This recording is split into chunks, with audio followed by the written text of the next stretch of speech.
recorded, Chair.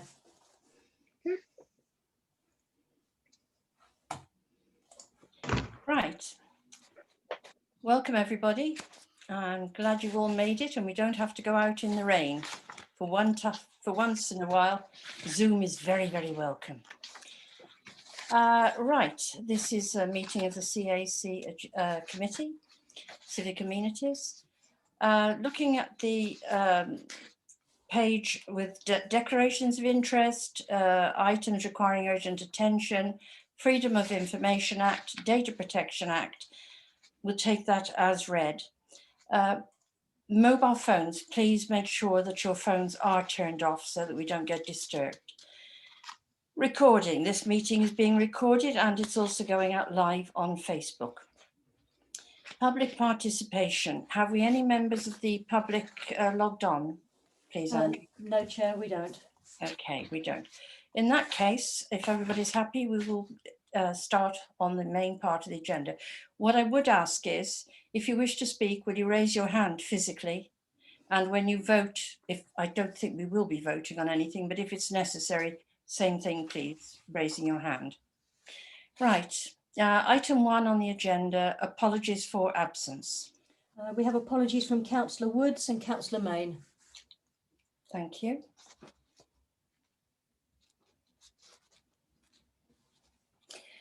Any declarations of interest? Can you vote to accept the Yes, apologies? to accept those apologies. Thank you.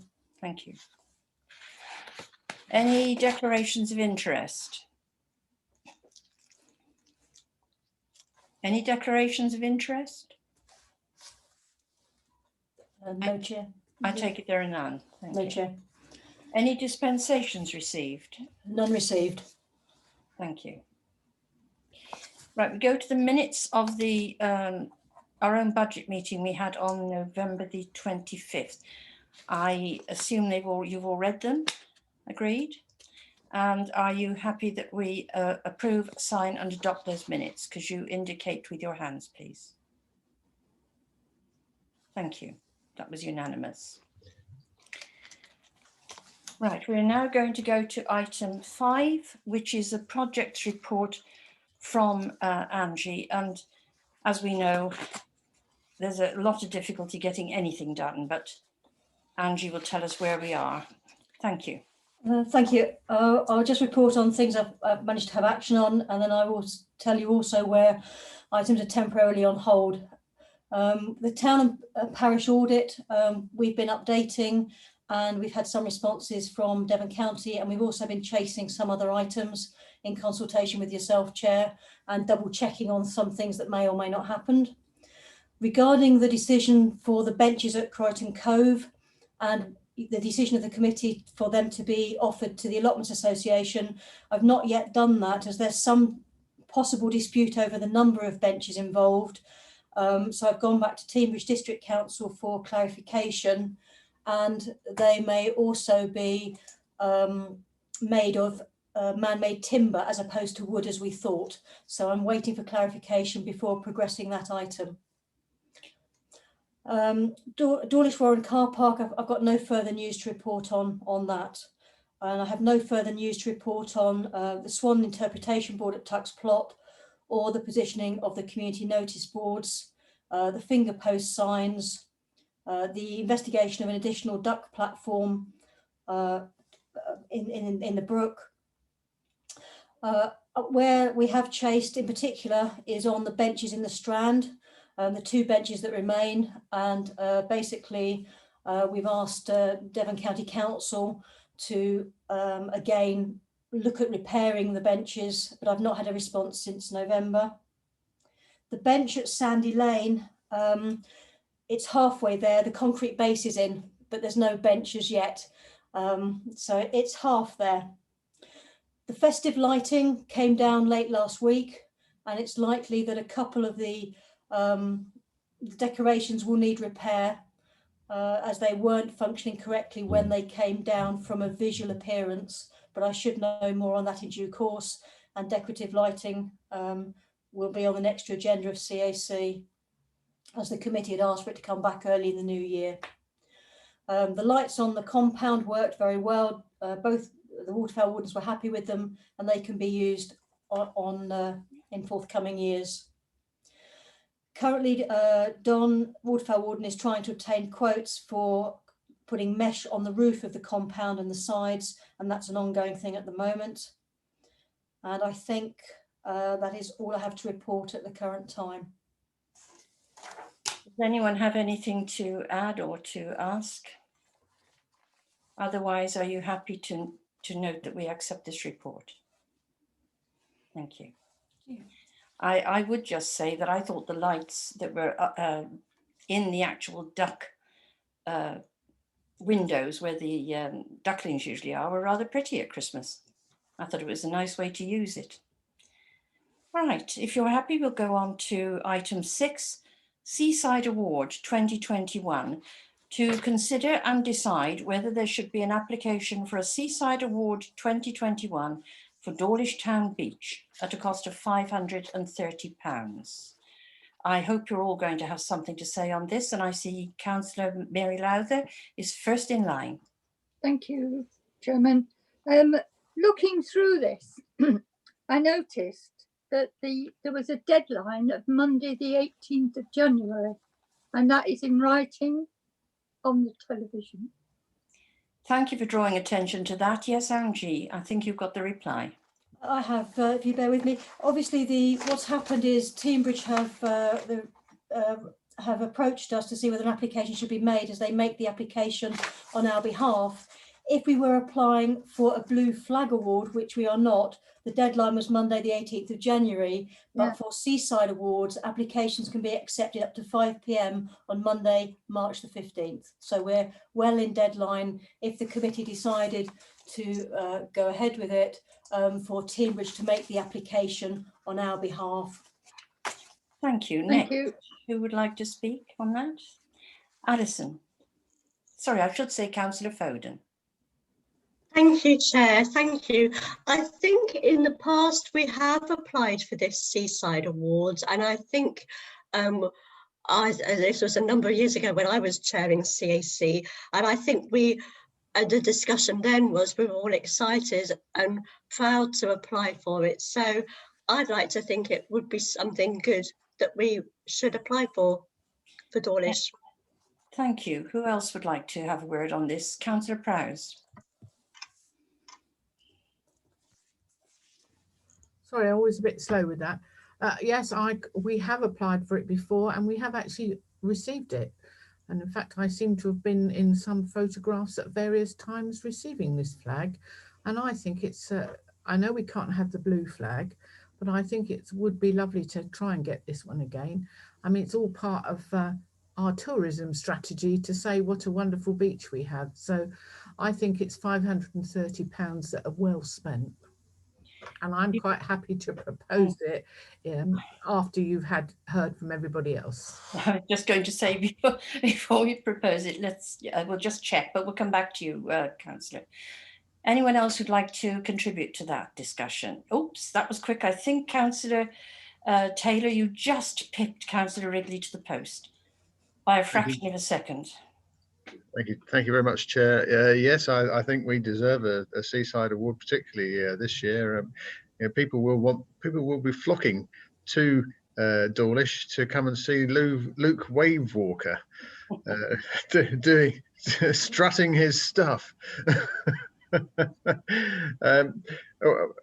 all joking aside, I think despite the work that's going on, yes, I think it would be remiss of us not to continue the line of Seaside Awards that we have to nail on the wall.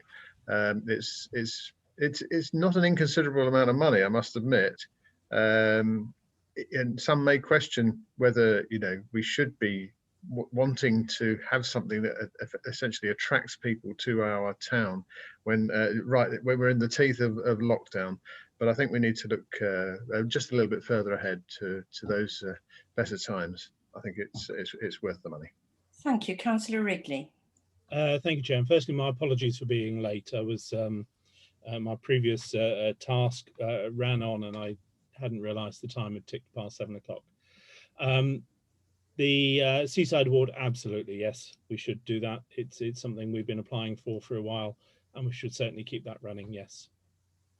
Thank you. Councillor Dawson, would you like to add anything? I was just looking through all the criteria actually earlier today, and I think initially my only concern was you wouldn't want to apply for something and then be turned down for it if there was industrious waste and things like that. And I know there has been problems with that section of seawall and bits coming out of it. So that was my only concern, but really I would echo everybody else's sentiments. Really, we need to be looking forward, and if we can be sure that we meet that quality, then we should go for it. I'll come to you now in this moment, Angie.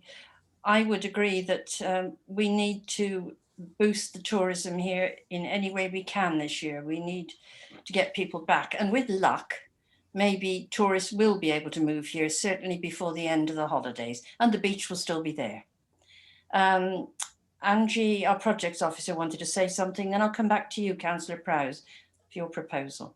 Just to say that the in terms of the classifications of water, because of COVID, they were not able to make any classifications for 2020. So it's going to be based on the sampling programme for 2019, which the classification was good. Councillor Prowse, would you like to go ahead? Well, I propose that we do make application for this, if somebody will second me. I think Councillor Mary Lowther, who just pipped everyone to the post. You're willing to second this? Yes, I'm willing to second. Right, we have a proposer and we have a seconder that we go ahead and apply for this award. Would all those in favour please raise their hands?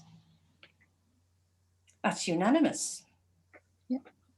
Thank you very much. And thank you for bringing it to our attention, Angie.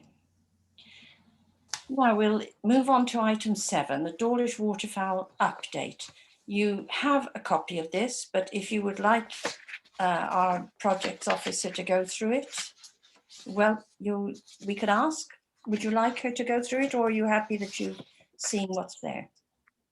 Happy. Yeah. Right, everyone's happy to agree that we've noted this report. Yeah. Thank you very much. Unanimous. I did have a question on the report. Oh yes, by all means, Councillor Wrigley. Thank you. We previously had a report of a about a year ago, we had a report of a black swan in the Exe. I noticed recently we've had reports of a pair of black swans now residing up in Exeter. Can we just confirm that those are extraneous black swans and not black swans that we would normally expect to be living in Dawlish? They're not ours, they're just extra ones that are come along. You're trying to nobble them. And can we go and bring them down to Dawlish? Yes, they're nice ones, can we? Sorry, yes. Thank you, Councillor Wrigley. Angie, I'm sure you've got an answer to that. You can be assured once there are black swans, sometimes on Teignmouth Beach as well as Exeter, we do receive questions via Facebook, and each time that happens, Don or Steve diligently goes and counts ours, and we always have the answer of no, they're not ours, they haven't escaped. And I know the public asks sometimes why we can't just go and add them to the swans that we currently have, and obviously they're wild birds. And in the situation of avian flu, we couldn't go anywhere near that sort of situation. Yes. But no, I can confirm we have none AWOL as of 15 minutes past 7 this evening. It's interesting to know, or rather to wonder, where they've come from. Would anyone else like to make any comment on that? Everyone's happy, everyone's finished? Right. Yeah. We'll go on to item... Actually, Chair, before we do move on to the next item, one of the things that did occur to me in the report was the how we might increase our flock naturally. It does look a little bit like we're short of the necessary numbers for natural breeding to occur. I just wonder whether any further investment's going to be required at the end of all this. I think you'll find that the waterfowl warden's got all this in mind. They know the breeding stock, they know where they've got that from and the genes involved and where else they can get some from.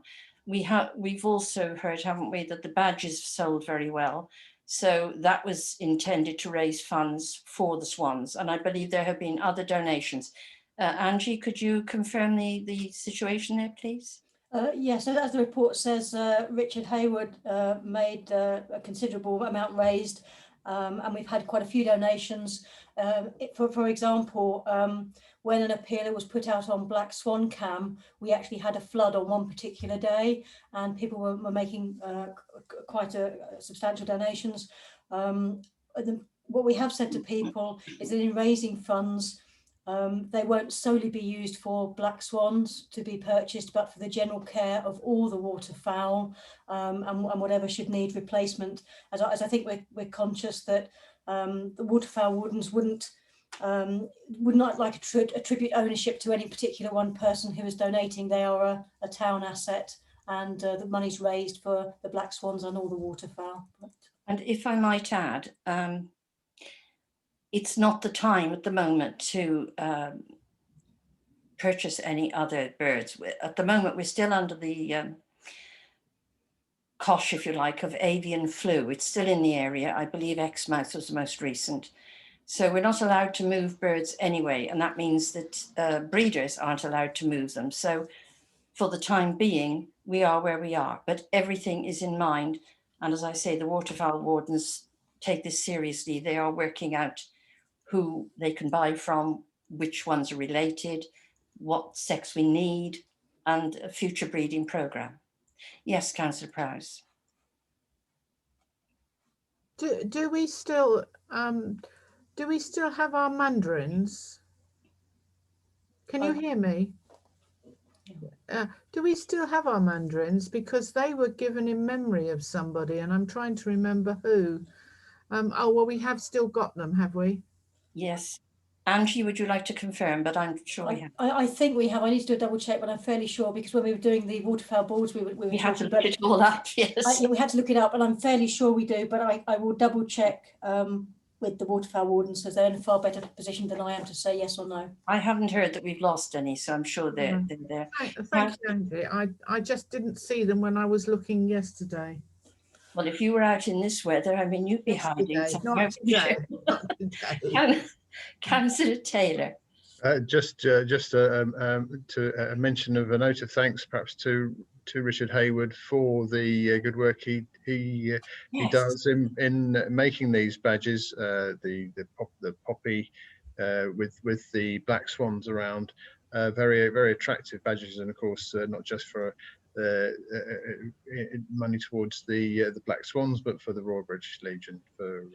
Would you like a letter of acknowledgement and thanks to go from this committee? Oh, good idea. Is that all right, Angie? Thank you. That's a proposal from you, is it, Councillor Taylor? It is, yes. I'll second that. Seconded by Councillor Wrigley. All those in favour? That's a lovely idea. So we're happy to move on to green audit. This is just a fairly brief update, just to cheer us up a little so that we know some things are happening. As you know, life is difficult for everybody, and equally so for people like the open spaces officer from Timbridge, who has to try and manage everything with all the restrictions going on. As you know, we sent green reports in at regular intervals, but unfortunately our last one was in August. It's still being worked through. One of the reasons why some jobs get delayed is because, of course, the contractors are busy in the summer cutting grass and those sort of things. They catch up with a lot of the other jobs, planting and so forth, in the winter months. So we've been advised of a planting scheme for the beds and borders around the lawn for the coming year, and you've had that. You've got the planting plan, the map, and you've got a link to these wildflower seeds. You will also see that the bed, which is going to be planted with the usual annuals, is the main, what they call the Flagstaff bed, if you know where I mean, the large bed. The side beds are behind the tourist information and toilet blocks are going to be wildflower. and the circular bed in Tuck's Plot is going to be wildflower. And in fact, they are going to plant a border around the Dawlish sign this year in what is now the Crazy Golf. That sign used to belong to the council, but it became devolved to Timbridge. But anyway, they are now going to plant around the edge of it, so that would be quite nice. The proposed wildflower bed adjacent to the play area in the Manor Gardens on the hospital side, we were hoping to have done this year, but I've been told they can't do it this year, but they will definitely do it for next year. The wildlife area close to the brook on the manor side of the Manor Gardens has been cut back. It's still a mess, but a volunteer has offered to go and help clear the area and prep it. And then the open spaces officer will supply the wildflower seeds to go in there again. A bench situated on the manor house side of the brook. As you're going through the gates from Old Town Street, down towards the brook, on the left, behind a hedge and on a mound, is a wooden bench, and it's becoming a problem area. It was moved some years ago, I know not why, from the base just down below, which was on the edge of the path. It is going to be moved back down to there, but it might not be for another month yet because of where the contractors are working. Weeds and saplings have been removed from the rear of the Riverside building, as we asked. The concrete edging, you might not have noticed it unless you tripped over it, but there was some half submerged concrete edging on the corner, at the corner of the Riverside building in the greensward.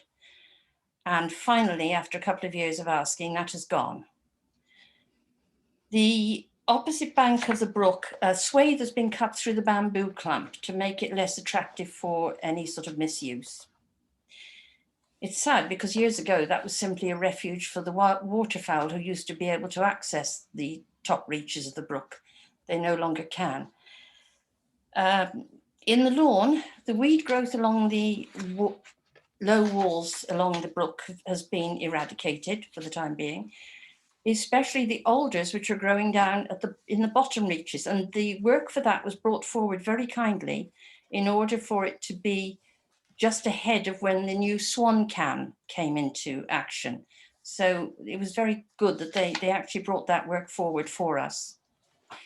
There were holes in the grass sward in the lower reaches as well. They've been levelled, and you'll be pleased to see, I hope, that there's additional tropical planting there. I hope some of you have been down there and seen it. Well, if not, do have a look when you get a chance. It's really nice. Gaps in the planting on the Strand side, on the bank there, they've been replanted. Following concerns raised about the fallen large trees up in Oaklands Wood, close to Nash Gardens, we are assured that the trees are regularly inspected.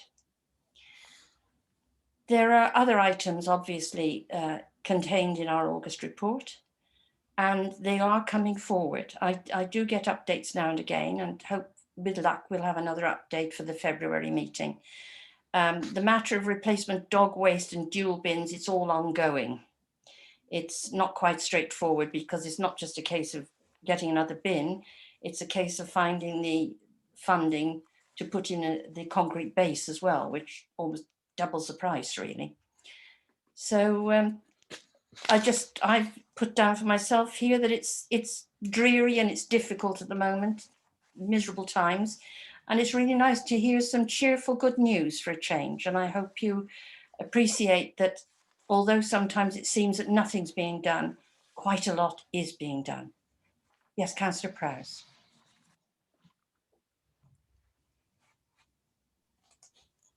I think you're muted.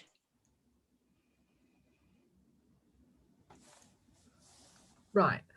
Thank you, Chairman. Yeah, lovely to hear all about the wildflowers. There's that wonderful roundabout as you go up towards Fermoy's garden. That always looks fantastic, absolutely fantastic, and has done for some years. So if we look like that, we'll be looking something special. Those big trees that you were talking about in Nash, that the big beech trees that have come down, or some of them been down for many years, and you can see that's one of the walks that I do to try and avoid the virus.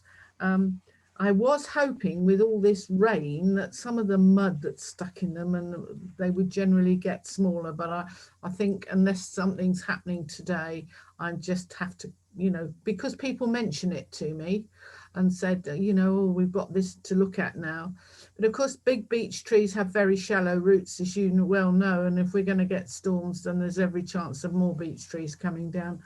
I did wonder, because as I said, I was looking at the brook, you know, that ghastly bed of rubble that we have up by what I call the old post office, you know, where the monkey house or whatever it's now called up. To me, it's the post office. It was always the post office.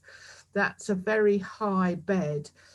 Is that intended to leave it like that, or will it ever get dredged again? Do we know? My understanding, you mean what was a flower or shrub bed outside that building, the monkey? No, in the actual brook, the big stone, you know, in the brook itself. The islands which are being formed by the silt and yes, I mean they look awful, to be truthful with you. Are they going to stay like that? It's not as though there's a black swan sitting there having a nest at the moment, which might make them interesting. We have sent photographs to Mr. Rainbow. We have followed this up. He did give a presentation to CAC a year or two ago. Unfortunately, only 2 people were able to attend it, and made the case for not dredging it. It might have something to do with our request for a potential other island that might be involved in it in the future.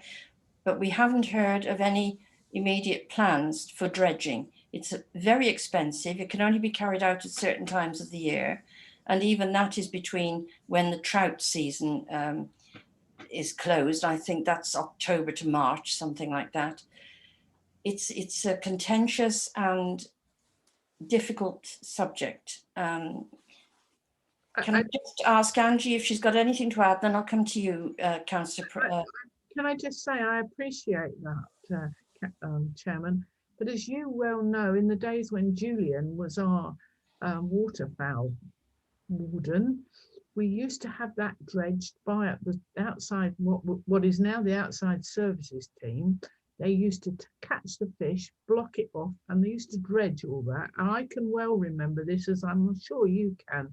And it seems to have gone on and on now, and there's always, well, we can't do it because it's this season, or we can't do it because we don't want to upset the beach. It's like it's a long list of excuses for something that in the past was always done, and the stream flowed so much better than it does now. In the past, the urban district men used to take a little lorry down past the manor house, and they used to shovel it out, and they used to take the lorry over to Dawlish Warren car park and use the debris to fill in the holes there. But unfortunately, or fortunately, all kinds of regulations have come in the meantime. And I'm pretty sure that access into the brook is seen as dangerous because of various bacteria and so forth. Dredgings have to be clinically analysed and have sometimes to go to specific, very costly sites. And most of it nowadays is in the hands of the Environment Agency. But I'll pass you on to Angie, and I haven't forgotten Councillor Lowther. Chair, if I may, Councillor Wrigley was before Councillor Lowther because he has had his hand raised for some time. Just to say, my understanding from the presentation that Richard Rainbow gave was to do with the flood risk, or the lack of flood risk that the dredging is tied up with, along with numerous other regulations. We have pushed him on that point subsequently, as you know. Prior, I think in about October time, we were in email correspondence with Richard about putting an additional platform in for the swans, but no progress has been made to date. But I'm happy to circulate the committee with all the responses received to date, if that would help. I think one of the problems is that, as with us, staff aren't all there. Some are on furlough, some are isolating. everything is slowed up and more difficult. Councillor Wrigley. Thank you. Yeah, so I just want to say thank you, Chair, for chasing through all these green audit things. It's good to have them all in the list, and some of these have been outstanding for a long while, so it's good to have them progressed and see progress on some of them each time we meet. So that's very good to see. So thank you for continuing to push those.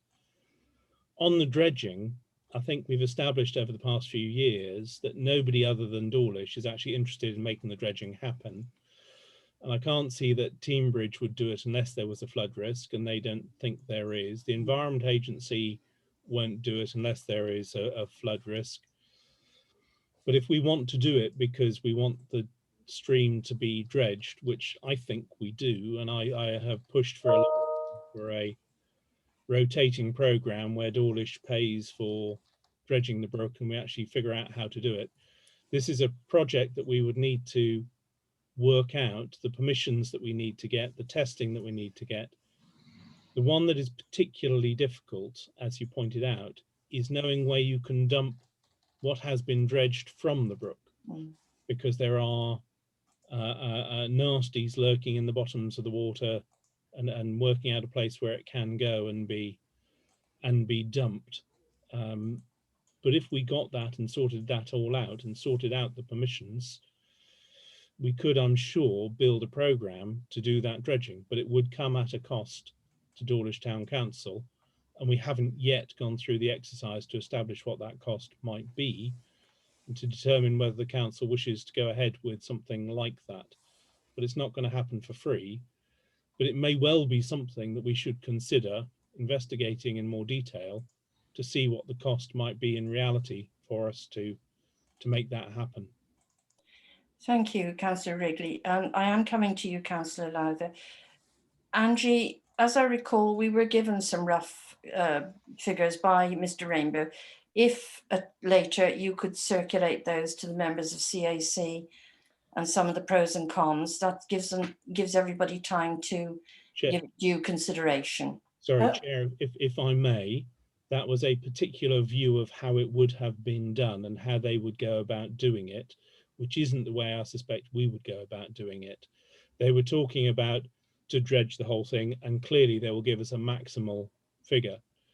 The sort of idea that we've talked about in the past is dredging section by section by section. So if there's whatever it is, 10 sections over 10 years, you dredge the whole thing. So you do a much smaller dredge each year, and Teambridge have never costed that up. We were given a price actually per section, an approximate guideline. But I'll go to Councillor Lowther, if I may. Thank you, Chairman. One person that is on this committee was me when chairman of CAC, and we did get from the area that we're talking about, from there down to the viaduct, dredged, and that was paid half by Teambridge, half by Dawlish Town Council. We didn't have, nor did Teambridge have any dealings with where the waste was put. That was all led by the Environment Agency. We were wanting another breeding nesting point. We wanted to put it where we're talking about now. We were told that we could not have it there, definitely, and by this was one of the top chaps at the Environment Agency, because there always used to be a little island there, a man-made island. It used to just gather, and I think that is what is happening, has happened now. The swans actually like that area, but he was definitely said no, we could not have it there. Hence, that's why we have the place up at Tuck's Plot, and that was the only place that would allow us to put another breeding island there. So I think it's a lot of kind of hard work, but we did work. But I don't think Teambridge now have the departments that we had before, because it was the engineering department that we were dealing with. How we came about it, we had a meeting with Timbridge officers, the Environment Agency and Dawlish Town Council. And by doing that, at that meeting, then things started to progress. And it was the 1st of October that I used to term it wellies in the brook, because other than that, it had to be October to November. And that was the Environment Agency. So, and it cost Dawlish £20,000. But there was weirs that was mended and all sorts of things. And that area has never flooded since. So it's worth Angie? doing it. And, you know, Sorry, I'm Councillor sorry, am I? Sorry, I thought, sorry. And yeah, I think Angie's got something to contribute. Councillor Taylor has got his hand raised as well, Chair. Oh, you've got a yellow one. Oh, you fooled me there. Okay, just to say, we had a response from Richard Rainbow in February of 2020, following on from his presentation, and he indicated that we have previously incurred costs between 10,000 to 20,000 per bay between weirs, which does not include the cost of disposal materials, further discussed below. It's during previous operations, material was accepted by a landowner, which reduced the cost significantly. Should this not be the case, the cost for disposal would be to a licensed tip, to which you would be looking at a minimum of £50 per tonne. And in previous operations, they removed material weighing approximately 300 to 450 tonnes. The working window, as Councillor Lowther and Councillor Prowse has said, that the working window is constrained through the summer due to the bathing water sampling. And obviously there is an embargo during the fish spawning period from the end of September to the beginning of April. So the working window is either early spring or alternatively late summer. And just to follow up on Councillor Lowther's comment regarding I think the platform area we were talking about, the last discussions we had with Richard Rainbow indicated that there had been some change in the Environment Agency guidance and that there was a possibility that that could take place. But his next discussions were to be with the waterfowl wardens to see what they wanted and how it could possibly work. But he did think there was some scope for that sort of thing. I hope that helps. But I say Councillor Taylor has got his hand raised. Councillor Taylor. Excuse me. Oh. I was halfway through a sentence. Right, we'll come back to And you. Yes, but I really don't often, you know, take up time. But I can tell you it was £20,000 Timbridge paid and we paid £20,000. So who this Mr. Rainbow is, I don't know, but perhaps he should have come and talked to those of us that had the experience of what had happened in previous years. I would just interject there and say that he did give a presentation, but Angie, myself and AN other were at the presentation. Everyone else was down in the main chamber waiting for the main meeting to start. If I may, Chair, just to give Richard Rainbow his correct title, he's the Drainage and Coastal Manager for the Economy and Assets Division of Timbridge Town District Council. So I hope that helps, just to explain his position. I apologise for not doing so earlier. Yeah. Councillor Taylor. Thank you, Chair. Yes, I actually don't mind a little bit of rewilding in the brook. It's formed. This island is formed naturally. The birds like it. Other than the fact that there may be some weeds that we might not want to see there, I find it quite attractive actually that nature has provided for something for our wild birds in the brook, and yes, it saves competition, doesn't it, over a single nesting site down at Tuck's Block. I wanted to thank you, Chair, for this green audit, and as you say, while it may be a little dreary outside, it's good to have a vision as to what our flower beds might look like later in the summer, beyond the dreariness. Our dreariness, of course, brightened by the fact that for the first time that I know of, of course, I don't have such a longer memory about such matters as others around this around this Zoom screen.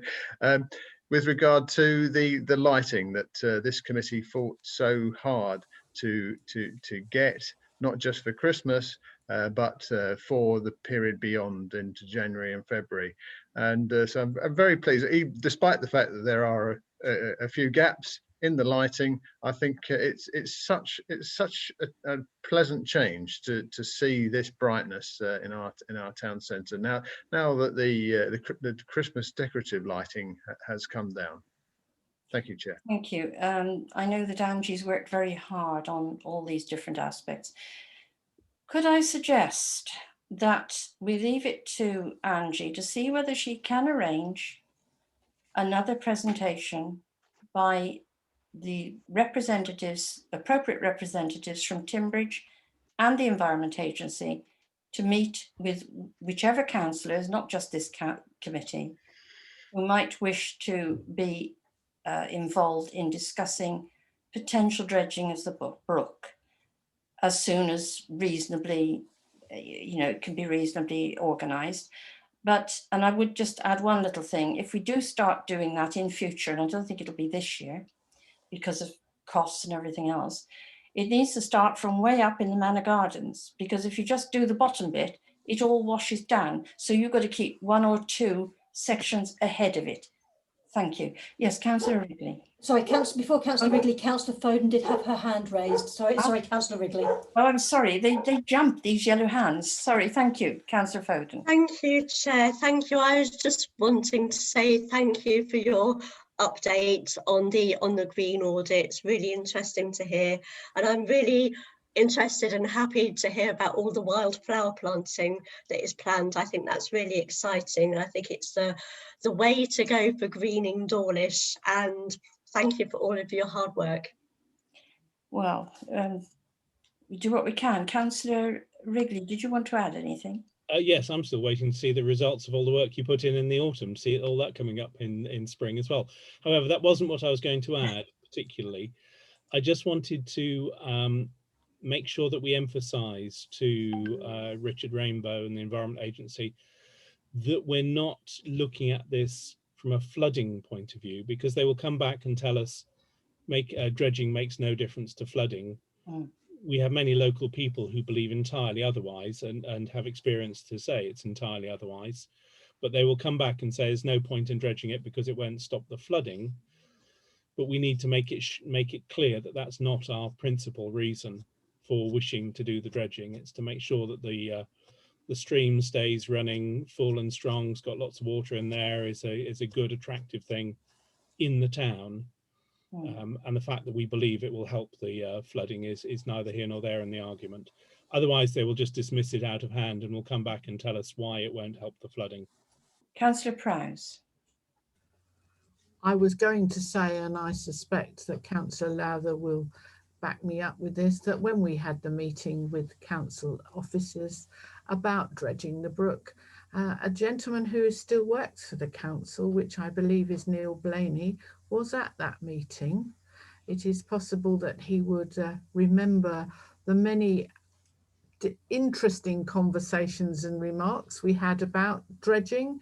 It amazes me that, having lived here for as many years as you all know I have, that we've actually got a brook, but I find this going round in the circles as to what we can do and what we cannot do in this day and age.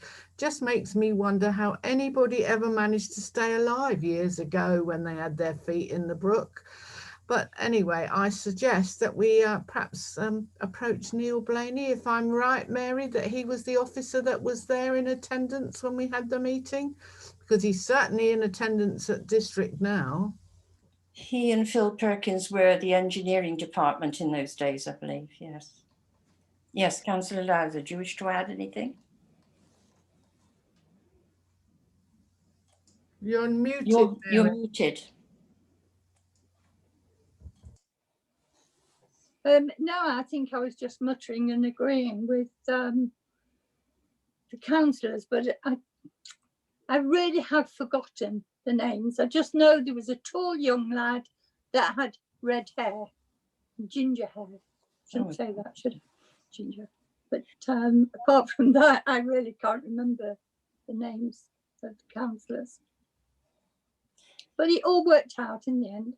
But I have had people, complaining, and unfortunately, we've not really been out since March. So I haven't seen any of these Christmas lights or anything at all. So I feel as if listening to everybody, we've missed an awful lot this year. So, okay, thank you.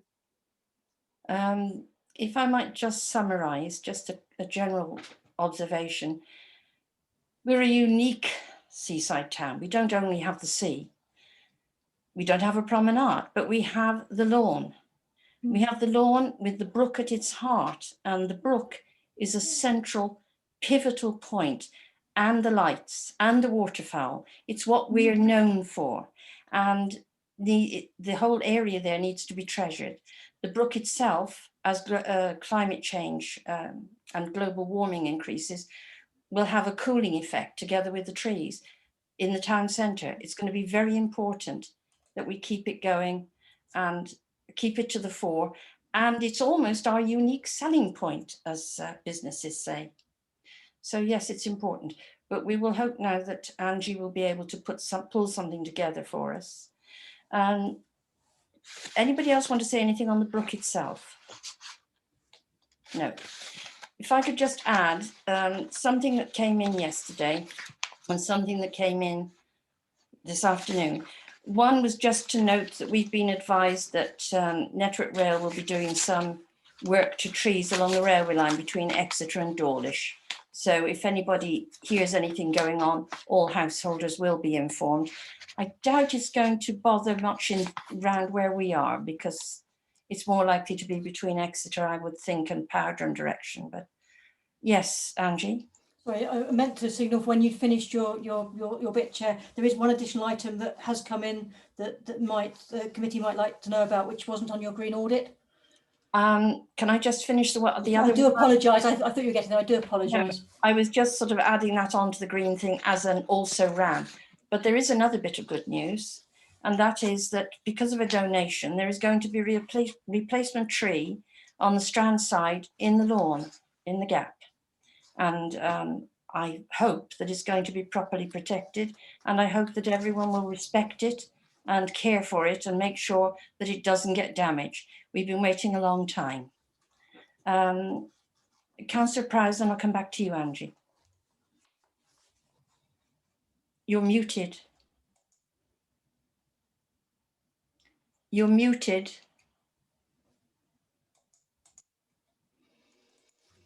Can you unmute her, Angie? I'm unmuted now, aren't I? Yes, I hope this tree will survive. It was very sad what happened in the past.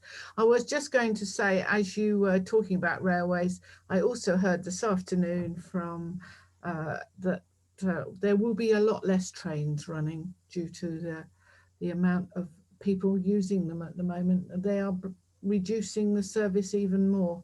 It's just economically not viable. Thank you, Councillor Prowse.